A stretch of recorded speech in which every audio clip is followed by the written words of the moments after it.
आगामी काळात छत्रपती संभाजीनगरच्या राजकारणात असा भूकंप येऊ शकतो ज्यामुळे एकाच वेळी तब्बल 23 नगरसेवकांची पदं धोक्यात येऊ शकतात। यामध्ये फक्त एका पक्षाची नाही तर भाजपाचे 7 आणि MIMचे 16 नगरसेवक आहेत। पण प्रश्न असा आहे, अचानक ही कारवाई का आणि या नगरसेवकांनी नेमकं काय केलंय? जर हे सगळे अपात्र ठरले तर शहराच्या राजकारणावर याचा काय परिणाम होणार? हे सगळं सोप्या भाषेत समजून घेऊया। पण सुरू करण्याआधी आमच्या चॅनलला नवीन आला असाल तर सबस्क्राइब करा आणि माझा व्हिडिओ आवडला तर लाईक शेअर कमेंट करायला विसरू नका। छत्रपती संभाजीनगर महापालिकेतील तब्बल 23 नगरसेवकांना अपात्रतेच्या नोटिसा बजावण्यात आल्या आहेत। यामध्ये भाजपचे 7 आणि MIMचे 16 नगरसेवक आहेत। आता या सगळ्यांना सुनावणीला सामोरं जावं लागणार आहे आणि त्यानंतर विभागीय आयुक्त अंतिम निर्णय घेणार आहेत। पण हा वाद नेमका काय आहे? तर ही कारवाई कोणत्याही पक्षांतराच्या प्रकरणामुळे नाहीये। महापालिका निवडणुकीत पराभूत झालेल्या उमेदवारांनी महाराष्ट्र महापालिका अधिनियमातील अपात्रतेच्या तरतुदींनुसार या नगरसेवकांविरोधात याचिका दाखल केल्या गेल्या आहेत। या याचिकांमध्ये 3 प्रमुख आरोप करण्यात आलेले आहेत। पहिला म्हणजे बेकायदा बांधकाम, दुसरा म्हणजे अतिक्रमण आणि तिसरा म्हणजे 2 पेक्षा जास्त आपत्ती असल्याचा आरोप। आता या तिन्ही कारणांवरून संबंधित नगरसेवक अपात्र ठरू शकतात असा दावा याचिकाकर्त्यांनी केलाय। या गंभीर तक्रारींनंतर प्रशासनानेही प्राथमिक चौकशी सुरू केली आहे। नगर सचिव कार्यालय, जन्म मृत्यू नोंदणी विभाग आणि अतिक्रमण विभागाकडून संबंधित कागदपत्रांची पडताळणी करण्यात आली आहे। आता त्यानंतर या सगळ्या 23 नगरसेवकांना नोटिसा बजावून त्यांची बाजू मांडण्याची संधी सुद्धा देण्यात आली आहे। या प्रकरणात अंतिम सुनावणी ऑगस्ट आणि सप्टेंबर महिन्यात होणार आहे। प्रशासनाने स्पष्ट केलंय की सुनावणीच्या वेळेला आवश्यक कागदपत्रांसह उपस्थित न राहिल्यास किंवा सामान्यधारक उत्तर न देता आल्यास संबंधित नगरसेवकांविरोधात एकतर्फी निर्णय सुद्धा दिला जाऊ शकतो।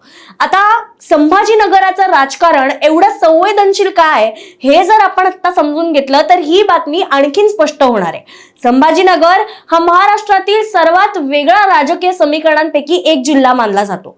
इथे वर्षांपासून शिवसेना, भाजप, MIM, काँग्रेस यांच्यात चौरंगी लढा आपल्याला पाहायला मिळालाय। विशेषतः MIMने या जिल्ह्यात स्वतःचा मजबूत मतदार वर्ग तयार केलाय आणि त्यामुळे संभाजीनगराचं राजकारण हे नेहमीच राज्याच्या चर्चेचा विषय ठरलंय। दुसरीकडे भाजपनेही गेल्या काही वर्षात जिल्ह्यात मोठा विस्तार केलाय।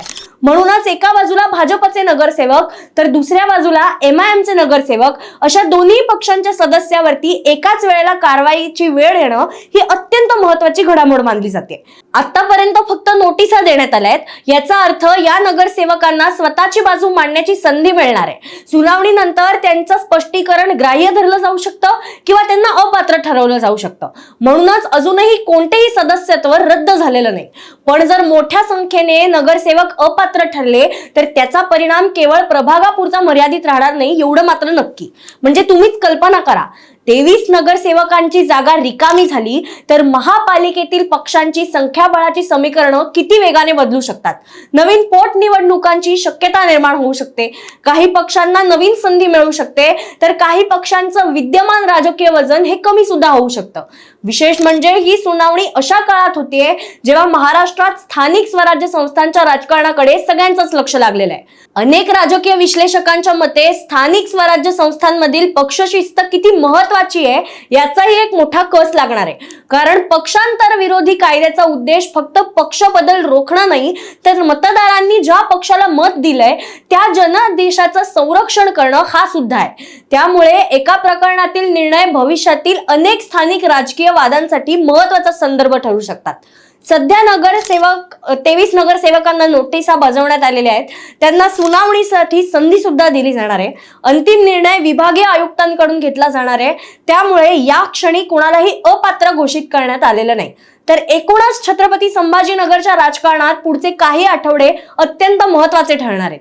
23 नगरसेवकांचं राजकीय भविष्य काय असणार, भाजप आणि MIMला याची किती फटका बसणार आणि या निर्णयामुळे शहरातील राजकारणाची समीकरण बदलणार का, या सगळ्यांची प्रश्नांची उत्तरं आता येत्या काही काळात आपल्याला मिळणारच आहेत। तुम्हाला या सगळ्याबाबत काय वाटतं आम्हाला कमेंट्समध्ये नक्की सांगा।